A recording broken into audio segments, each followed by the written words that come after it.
Taoiseach, last night I was very privileged to be speaking at a 50th anniversary Bloody Sunday meeting, and it was attended by hundreds and hundreds of people from this country, many young people only wanting to learn about the history of Bloody Sunday, addressed by Kate Nash of the Bloody Sunday families, people from the Black Lives Matter movement, from the Hillsborough disaster campaign.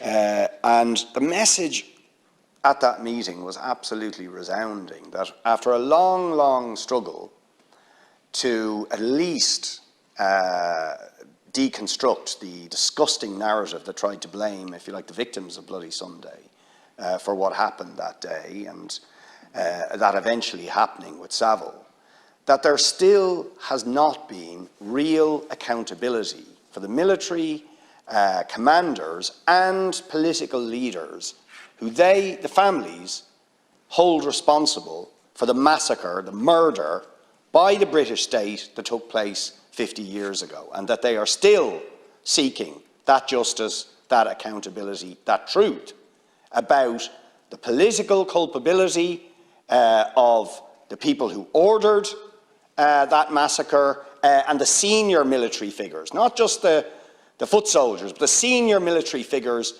who were responsible for that massacre. So I ask, as we approach this anniversary, do you agree that we still need justice and accountability on Bloody Sunday? And what, as we approach a half-century anniversary, is the government going to do to try and finally get justice and accountability for the Bloody Sunday families? I accept the point that you're making, that there's no sense yet for a lot of people, a lot of victims, of closure or answers in terms of who did what. And when I mentioned, Deputy Tobin raised the issue, and we met with the victims of the Ghanaian gang, and I accept the point that there's an extra onus on the state, but that does not excuse what happened, on Bloody Friday or in King's Mills.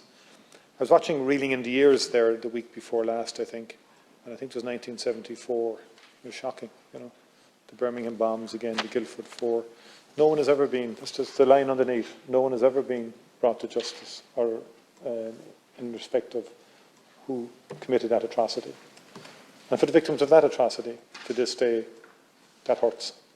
And I think we need to acknowledge that too, in respect of what happened in a whole range of situations in those very dark years.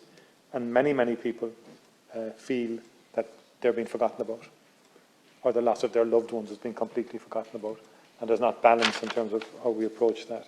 And I believe that the British government has dragged its feet too long on legacy, in my view. 10 years ago, agreement had been reached between the two governments. I'd finally say that we believe that British soldiers should be brought to justice in terms of atrocities like Bloody Sunday and Ballymurphy and others. But all those who are guilty, and that collusion, I said it earlier, the state forces were involved with all paramilitaries. And Operation Canova is revealing a lot too, apparently. I'm just reading generally what I'm reading in various reports and media and so on like that, in terms of the operation of intelligence operatives in the north during a prolonged period of time. It seems to me the people most who don't want closure or don't want the light shone on this are all those who were engaged in the killing. There's almost a kind of an unspoken, and I'm saying this, just a sense I get, because I've been a long time dealing with legacy. I can go back to Eames and Bradley, and I was sceptical then that those who pulled the triggers and planted the bombs would ever come forward and tell an unvarnished truth about what happened. And it hasn't happened. They haven't come forward. And the result is a lot of families out there who have never got answers as to why their loved ones were killed.